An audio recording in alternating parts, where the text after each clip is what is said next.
അവനവന് ഇഷ്ടപ്പെട്ട പാർട്ടി.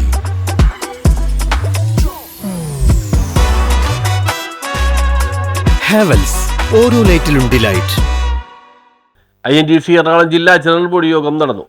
ഗ്രാമീണ ജനതയുടെ ഉന്നമനത്തിനായി 1-ാം UPA ഗവൺമെന്റ് ആവിഷ്കരിച്ച് നടപ്പാക്കിയ മഹാത്മാഗാന്ധി ഗ്രാമീണ തൊഴിലുറപ്പ് പദ്ധതി ഘട്ടം ഘട്ടമായി ഇല്ലായ്മ ചെയ്യാൻ കേന്ദ്ര സംസ്ഥാന ഗവൺമെന്റുകൾ ശ്രമിക്കുന്നതായി INTUC സംസ്ഥാന പ്രസിഡന്റ് R. ചന്ദ്രശേഖരൻ കുറ്റപ്പെടുത്തി. INTUC എറണാകുളം ജില്ലാ ജനറൽ ബോഡി യോഗം YMCA ഹാളിൽ ഉദ്ഘാടനം ചെയ്ത് സംസാരിക്കുകയായിരുന്നു അദ്ദേഹം. ഓരോ വർഷവും ഈ പദ്ധതിക്ക് വേണ്ടി ബജറ്റിൽ വകകൊള്ളിക്കുന്ന തുക കുറഞ്ഞു വരികയാണ്. 100 തൊഴിൽ ദിനങ്ങൾക്ക് പകരം 50-ൽ താഴെ തൊഴിൽ ദിനങ്ങൾ മാത്രമാണ് ലഭ്യമാകുന്നത്. തൊഴിലുറപ്പ് തൊഴിൽ മേഖലയിൽ ജോലി ചെയ്യുന്ന ഗ്രാമീണ തൊഴിലാളികൾക്ക് ഹാജർ രേഖപ്പെടുത്തുവാൻ പോലും കിലോമീറ്ററുകൾ സഞ്ചരിക്കേണ്ട സാഹചര്യമാണ്. ഇഞ്ചിഞ്ചായി ഈ പദ്ധതിയെ നശിപ്പിക്കാനുള്ള ഗൂഢശ്രമമാണ് നടത്തിക്കൊണ്ടിരിക്കുന്നത്. 5 വർഷം പൂർത്തിയാക്കിയ അംഗനവാടി ആശാവർക്കർമാർ ഉൾപ്പെടെയുള്ള ടീം വർക്കേഴ്സിനെ സർവീസിൽ സ്ഥിരപ്പെടുത്തണമെന്നും അദ്ദേഹം ആവശ്യപ്പെട്ടു.